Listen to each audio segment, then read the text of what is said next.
Radio 1, TV 180 channel. And so we have what's coming up next in the 180 on March 9th is the band Clutch and the Mechanics and Dopeless Hopians. And I have with Clutch and the Convertibles. Sorry, Clutch and the Convertibles. I practiced that over and over. Like I said it like 12 times. Clutch and the Convertibles. Clutch and the Convertibles.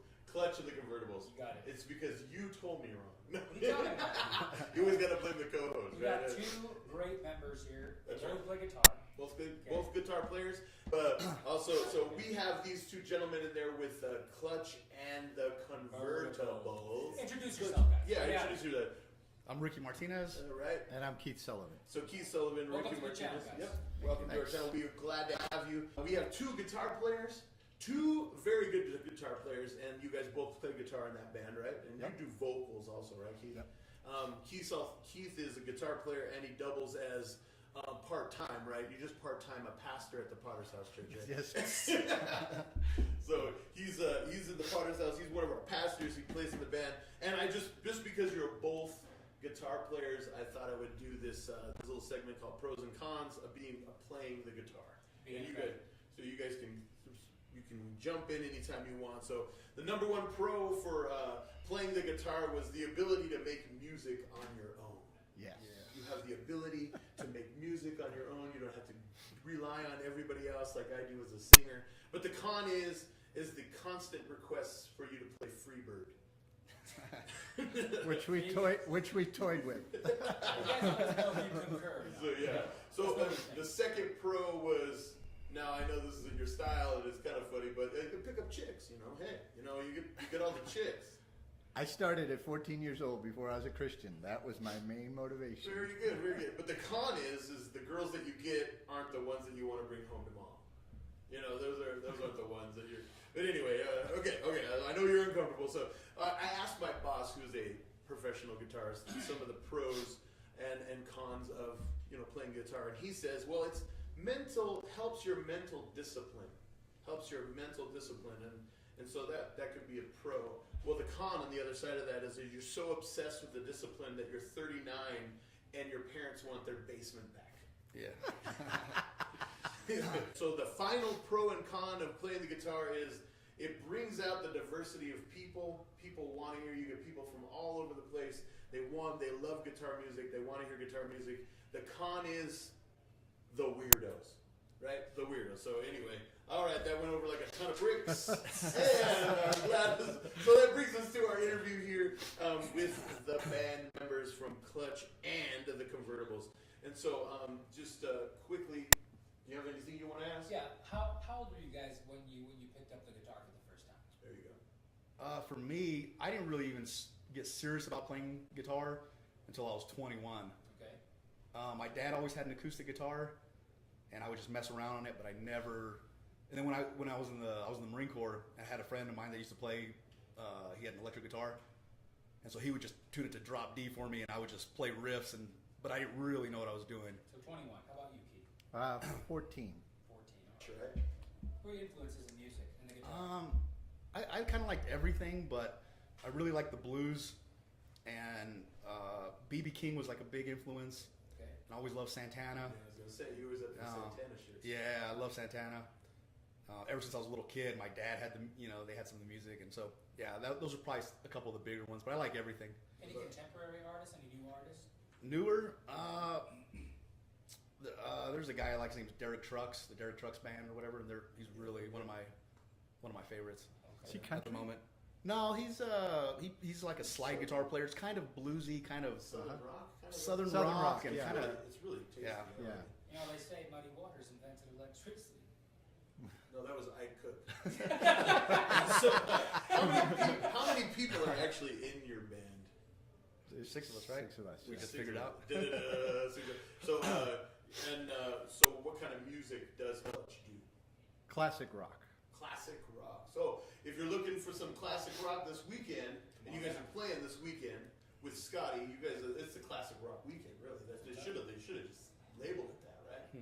How about some funny moments during rehearsal? Think about anything like that? Is there anything humorous that happened?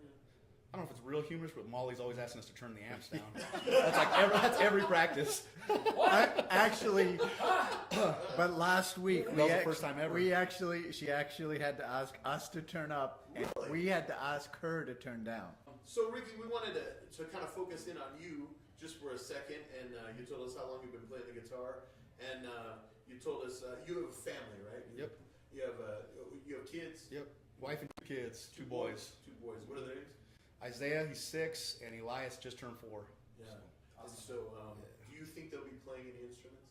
I think so, because already in our house we already have like a kind of a little jam room, and they're always playing the keyboard. Oh, that's great. So That's what's up. yeah, So the future. One of them's playing drums too, right? a little bit. Isaiah, he Yeah. likes to play a little bit, but I got rid of my drum set a couple years ago, and they've got a little one, but yeah, they like drums as well. So you're passing it on. Is your dad musical? Did he play anything? He You said he played had a guitar. he played acoustic guitar and he plays drums, but he just did it he didn't do it till he got saved,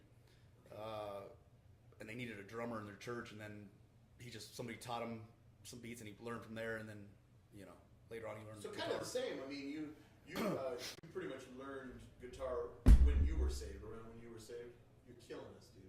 You kicking the table. Do you need to say something? Spit it out. He's getting words right out of my mouth. Yeah, when you got saved, it's pretty much when you started learning to play the guitar, as far as I understood. Yeah, for the most part, I got more serious about trying to. And Yeah. so speaking about that, speaking about giving your life to Jesus, what were you like, Rick, before you got saved? Well, for me, it was kind of in 2 phases. The first time I got saved, and the second. So I'll just go with I got saved in 2010. Before that, my life had been kind of a roller coaster of going up and down. I had kind of settled down, got married, tried to be a good person, but didn't really have a major enough change in my life, and that I kind of went back downhill. So an experience for me was drugs and alcohol always kind of were in the mix, and so that obviously, That's very common in musicians. yeah, It's common sinners too. Man. yeah. Yeah, it's just what we kind of just go to. We try to get that escape, you know. Yeah, it was just like there's something missing, and you were just trying to fill it. So Yep. what happened? I mean, how did you ask Jesus into your life? You know, if you could take us into that moment, was it you had some kind of somebody witnessed to you, you had some kind of revelation that you just needed it, and you just called out to Jesus? Can you kind of take us? I know we're asking to be a little personal, but can you take us into that moment? Yeah. So I always knew about Jesus Christ ever since I was a kid. My dad became a pastor when I was 5 years old, I think, 5 or 6. And so I always knew about Jesus, had some experience with him, but never really had a major change in my life. So, my life was pretty much, like I said, a roller coaster, kind of went up and down, could never seem to really... Everything I thought would fill the void, marriage, having a good job, getting, doing well financially, it just really didn't fill it. I was always missing something. I couldn't really escape it, and so it kind of started out, I started kind of drinking again. From there it progressed. I was just doing foolish things, popping pills, and those decisions that I made in a short amount of time really spiraled my life out of control. And so anyway, I had throughout all that time, I had people telling me about Jesus. Sure. I always knew about Jesus. And obviously you, Rich, were influential in that whole process of me. We became friends then. You were always encouraging, pushing me towards, but I was struggling. And so it all came to a head in 2010. I had already been in trouble with the law several times before, and so this time I got in some trouble, and I was facing some serious time. And I remember thinking, like, I just can't. This can't be like the end. This can't be my legacy or whatever. This can't be the way it all ends. I was having a conversation with a man, And he had, I was telling him that I was trying to fix my life, and he asked me how old I was. I said, I'm about to turn 29. He says, oh yeah, you still got time. Once you hit 30 though, it's all downhill. You know, if you can't fix your life by then. That's what he told me. Oh, wow. And obviously that's not a true statement, but the reality that hit me, for a certain amount of time I had been trying to do things on my own and it wouldn't work. And I remember after talking to that guy that night, just really thinking, and I just said, God, you have to change me. I cannot do this on my own. I'll give you my life. I don't really have much to offer. I'm already facing some time, whatever. I don't know if my wife's going to stay with me. She's, or whatever. So, and so, Difficult time. yeah. And so I said, God, you have to do this because I can't do this on my own. I'm pretty much begging you that you will help me because I absolutely cannot do this on my own. And I cried out to God. You cried out to God right there, and Jesus is faithful, right? Yeah. Found that Jesus is faithful, and Absolutely. so your life is spinning out of control. You're trying to grasp everything you can. You get a revelation that through another person, and that you need to call out. You call out to God, and now many years have gone by. How many years has it been? It's coming close to 9 years. And so, tell me, Rick, how are you different?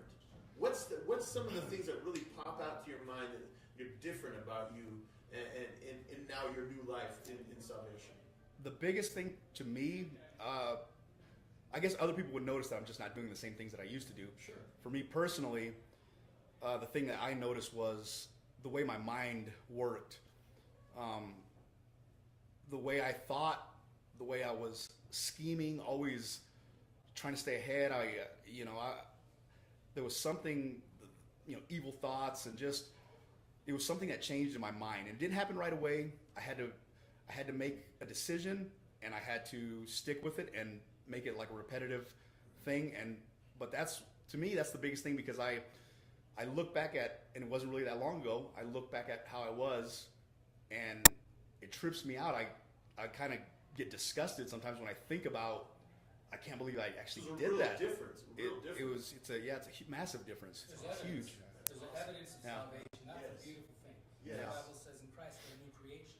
It sounds like you had a genuine experience with the living God. Yeah, absolutely, You I were did. desperate.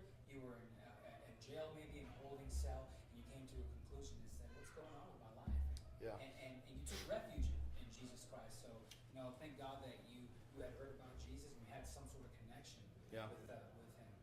And not only does your life now have a future, your children, Yeah. your marriage. I mean, you guys are a wonderful sight in church. You guys, and just to know a little bit about the background, a little bit about the struggle.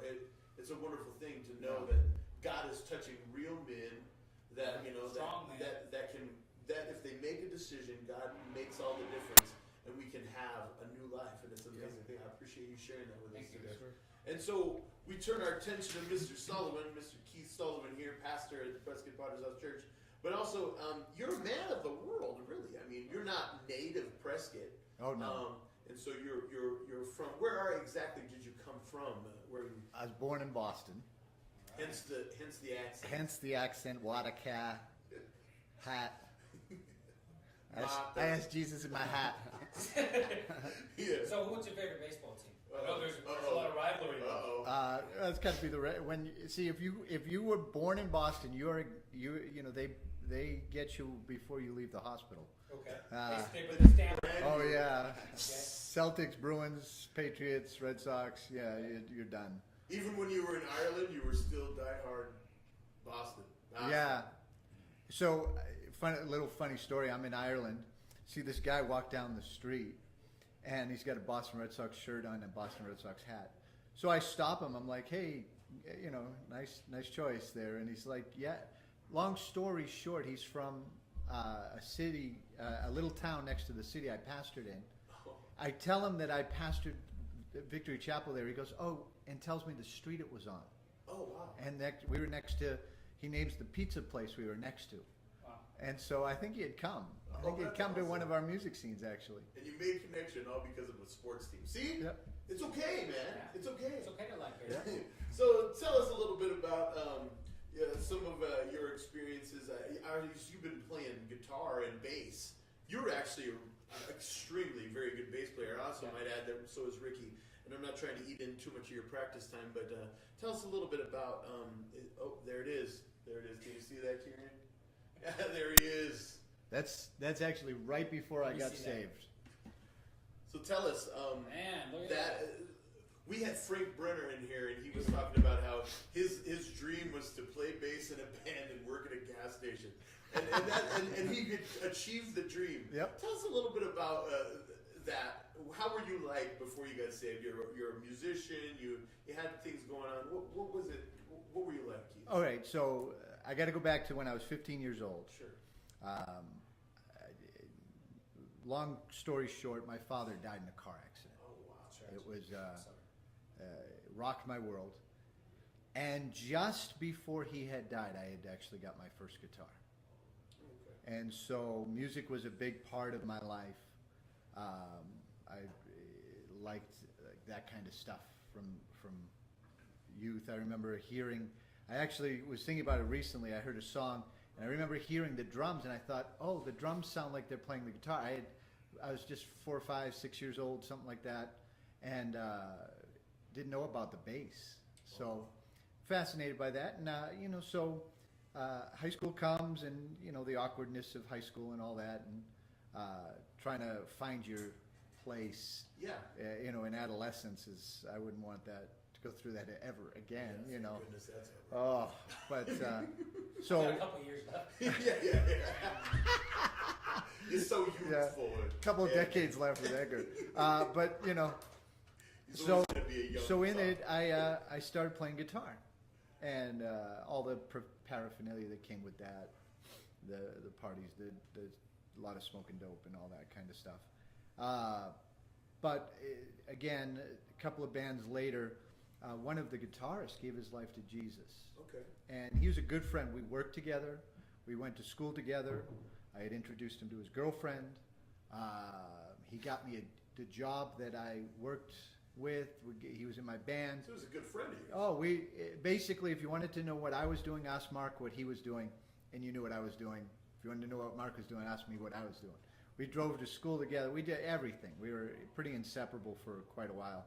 And we were playing pretty much the same kind of stuff we're playing now. And so, But it was the era. but it was totally. This was the pop music. Yeah, This it wasn't was wasn't the classic. current. It was current. Right, Yeah. right. And so he gives his life to Christ and changes. And I started changing him and his girlfriend, who I knew again a long time, Pauline.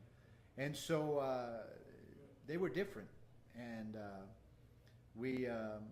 so we started. I went to here. I went to a music scene concert just like we're having. The band didn't have a bass player. I was very disappointed. Oh wow. The funny thing is, I would end up being that bass player later. Oh. But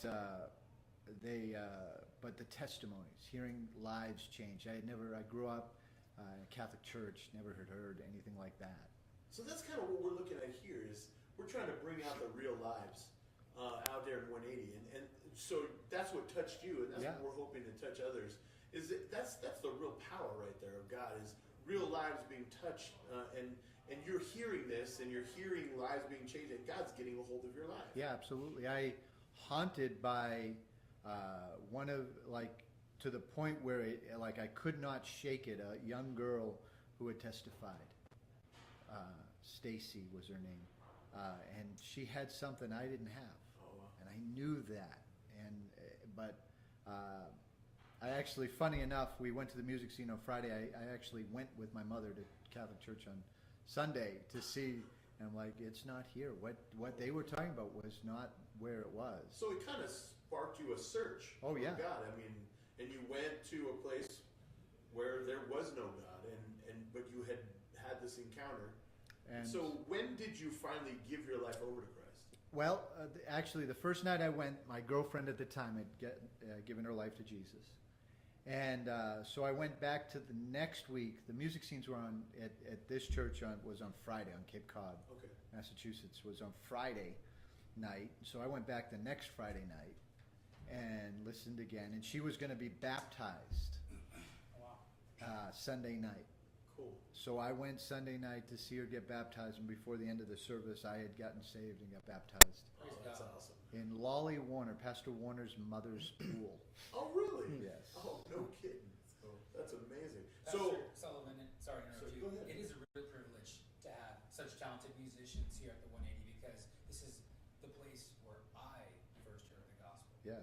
And we'll get more on that later. Rich is going to do an interview. But I remember sitting in those seats and hearing the music and liking it, but the words and the Yep. testimonies, they penetrated me. Yes, Yes. absolutely. And there was a sovereign moment, and I was listening to a song, and my friend that I came here with, who's my wife now, turned at me and said, "They're talking about you." Yeah. And it's just wonderful how we could reach sinners and people in That's- our community with music and with the dramas. I'm a the big gospel fan penetrates. of this ministry because of that. Because if you had invited me at 17 years old to a church service, I'd have blown you off in a heartbeat. Yeah. But to a concert, that Yeah. interested me. That intrigued me. And so we've got fruit, and that God has given us from this ministry, and we're listening to lives being changed. You're talking about being saved. He's been saved, and I got saved.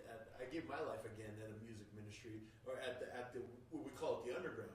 And now God has taken your story is then God took your life and you've traveled the world. I mean, and so normal people don't have to be special. You weren't born with a halo. There wasn't a special smell you had. There wasn't everything you touched turned to gold. There wasn't a Midas thing. It was normal people having an encounter with God and then them being used by God all over the world. So and that can happen for anybody, right? It happened for you. It can happen for you. It can happen, and it's happened to us. And so here we are. We have on the ninth, Clutch and the Convertibles is playing. So come out, see these two men just shred it up on the guitar. I think they had to fight over leads. It's great music. It's a great time. Yeah, we do. Who's going to do them? No, you do it. No, you do it. No, you do it. So I appreciate you guys taking the time out to come out of your practice. I know it's a lot of work to get these songs together and do what you guys do. We appreciate you. Yes. We appreciate the time. You have anything else you want to ask or say? No, that's it, guys. Thanks for coming out and being a part of the show, and get back to practice. Yeah, get on it. Hey, thank you. All right, thanks, guys. I Thank appreciate you. it.